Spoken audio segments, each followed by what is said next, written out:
Hypnosis and meditation are absolutely identical. And one particular student from Kolkata, he's a chartered accountant, who went and got back his own death certificate of the previous life from his mother, who's still alive of that life. What's of relevance is therapy, because I'm a hypnotherapist, I'm a past life regression therapist. Okay? So my job is not to prove the existence of past lives. Having said that, let's take this one step forward. So when does any human seek assistance or therapy? Let's start from there. Why would you like to go in for a therapy to anybody? Forget past life, just therapy in general. That only happens when you find yourself unable with your free will to change your behavior or what you feel. If you are very happy with your own feelings and with your own behavior, if you're at peace with it, you will never seek therapy. Not needed. So, for example, in your office, if your peon is caught stealing money and you get very angry that you caught him and you're very happy with that anger, you are not going to seek an appointment with a therapist to release that anger, because you feel very justified in whatever emotion you're feeling. So in life, there are several situations in which we feel very justified with whatever feelings we have, because those feelings are appropriate to an event. For example, you lose a loved one. Justified that you will feel grief.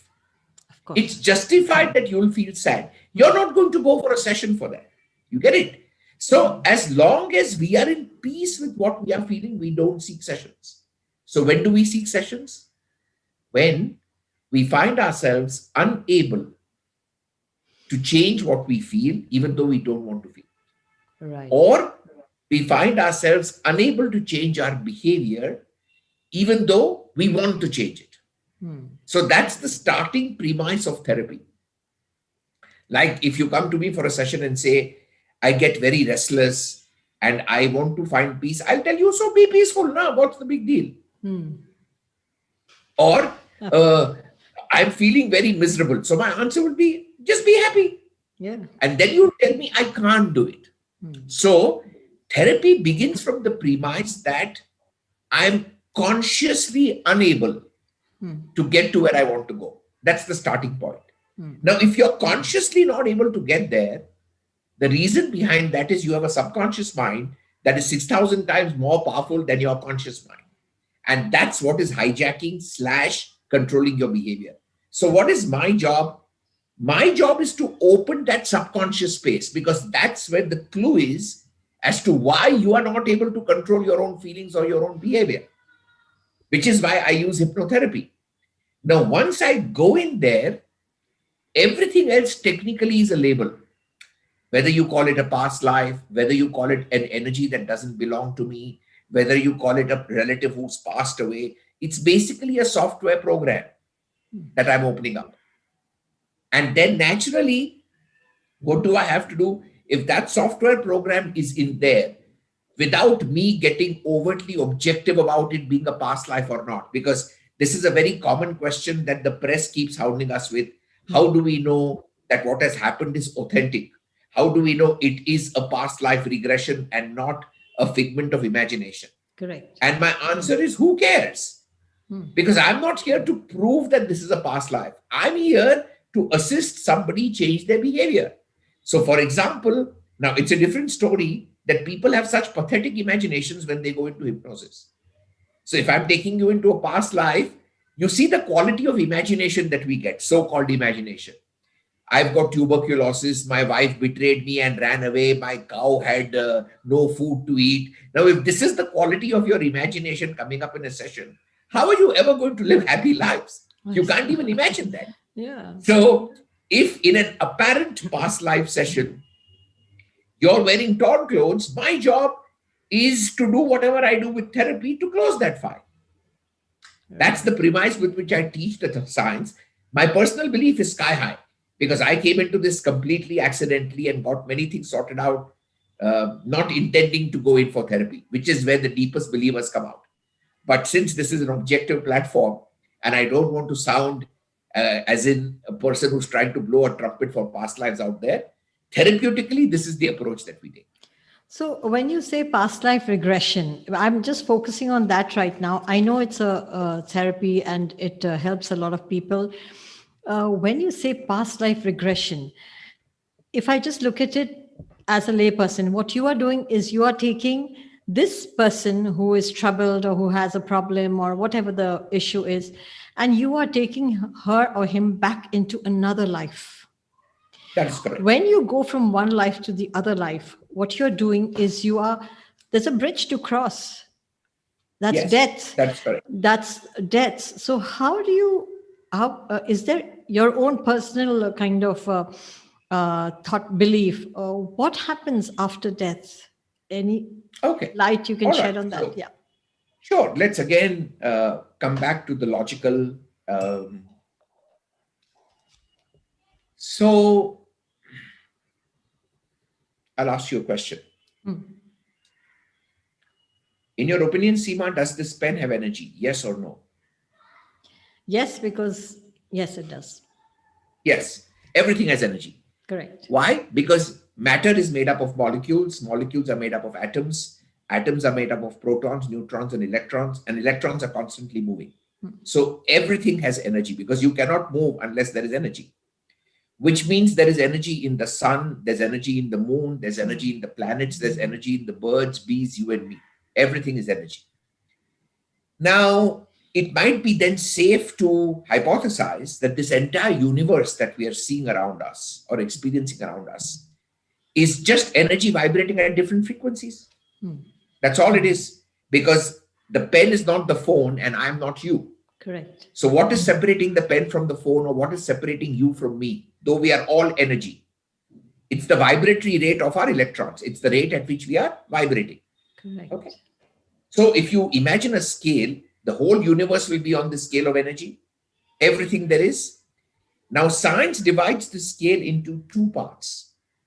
All those frequencies of energy that science can tangibly measure, qualify, quantify, prove, or establish at a given point of time is what science calls as physics. It's the tangible science. Correct.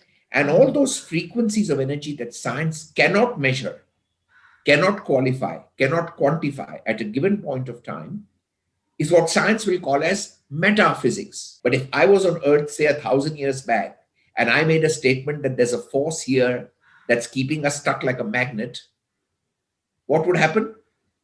People would laugh at me. They'd probably tell me, show us the power. I'd be made to dig a hole, and if I couldn't show it, they would bury me alive. This is what would have happened 1,000 years back. 400 years back, when the apple fell on Newton's head, what happened? We had the law of gravity. So that line separating physics and metaphysics just moved up a little bit. Right. 100 years back, aura as a concept was metaphysics. Right. Today, anybody here is able to photograph it. Right. Physics.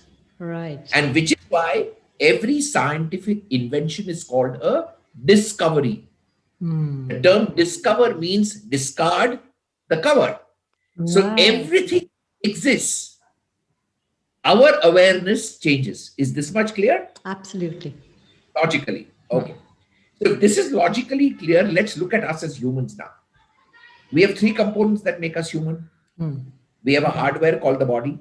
We have a software called the mind. And we have a power supply that we call as our psyche, soul, spirit, call you living force, prana, chi, whatever you want to call it. Which so is we are a hardware. Which cannot be, it's not tangible. But as long as we are alive, every system will tell you all these three exist, including the medical doctors. Okay. Even when you go to a surgeon, they will tell you this, that there's a prana, there's a life force, which is why they can't guarantee life or death with whatever they do, because they're only working with the hardware. Right. So we have a hardware, we have a software, we have a power supply. This inedible mix makes us human. Now let's understand what happens when you die, very generically speaking. So irrespective of your faith, either your body after death will be cremated, buried, fed to the vultures, or put in the water. These are the popular modes of disposing of the body. No matter what your faith, eventually your body is a 5 elemental structure which is carbon based. It's called the Pancha, five elements. The, Earth, ether. sorry? Your body is a carbon-based five elemental structure. No, Yeah. you have water, earth, ether, fire, and air. These are the Right. five elements that make up your body. So, irrespective of your faith and irrespective of how the body is disposed of, these five elements will go back to the five elements. Right. Now, that leaves behind the energy of your mind and your vital living force. Right. Now, the first law of thermodynamics in physics tells us that energy cannot be created nor can it be destroyed. That's a physical law. It can only be transformed or transmuted. Right. And yet, after I die, science has no technology to be able to prove the existence of either my mind or my vital living force. It can only acknowledge it as long as I'm alive. The moment I'm dead, science has no proof, Right. but it continues to exist because it's energy. So, in short, this energy has now become metaphysical because we can't prove it anymore. Yeah. This metaphysical state of energy is what we call the higher self. And that's from where you get the concept of Atma and Param Atma.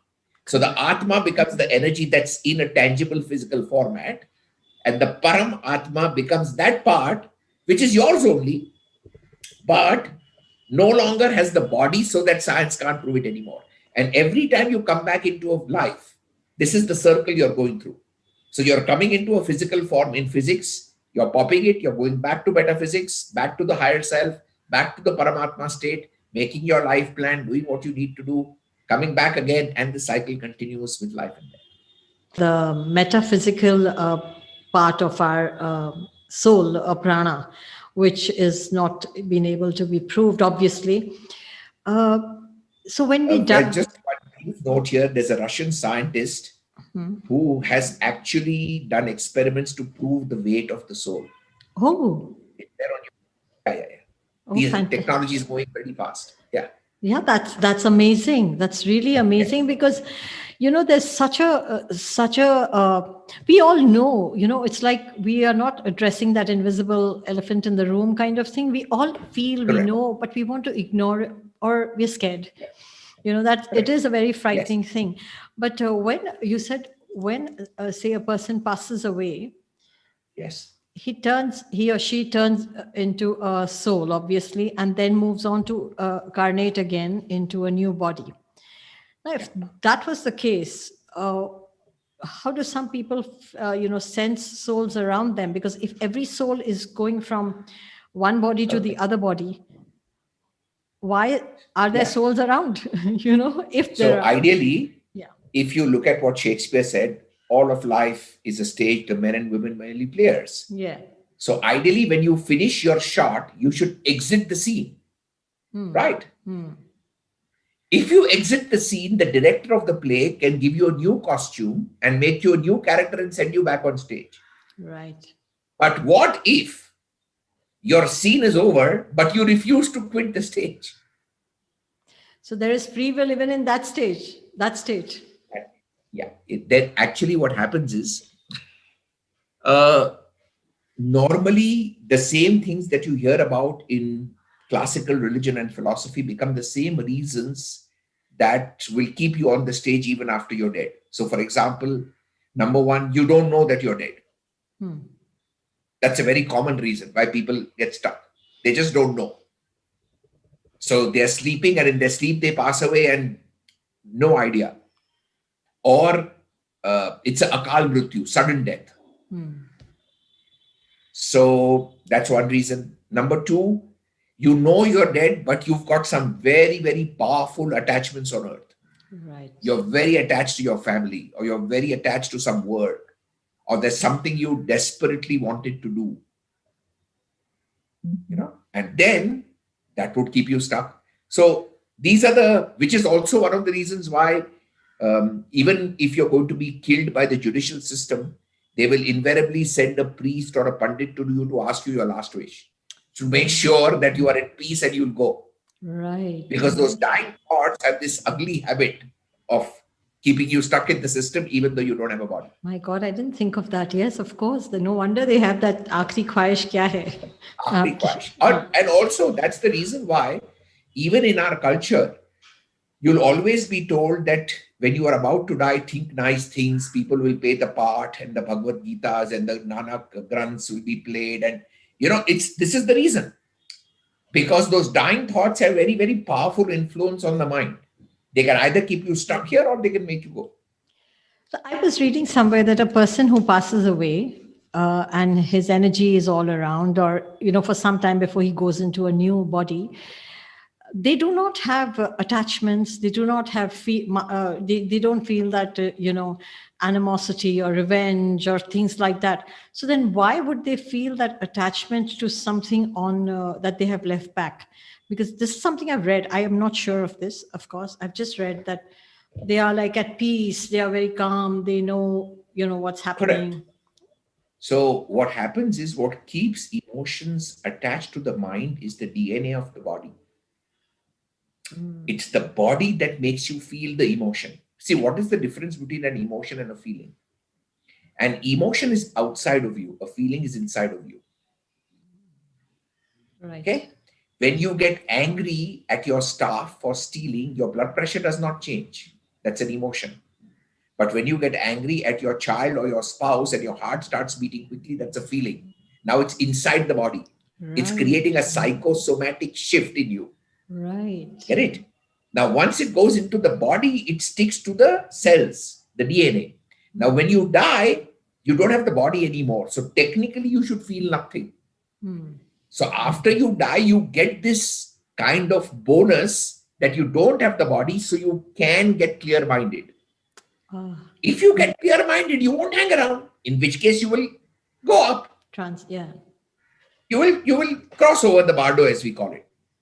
But in case your dying thoughts are terrible, like your child is still not settled or you're dying to take revenge, then that's going to outlive the body.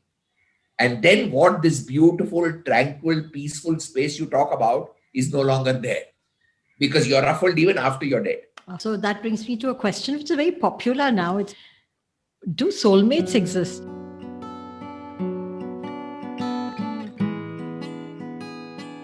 What are your views on rebirths, reincarnation, and soulmates?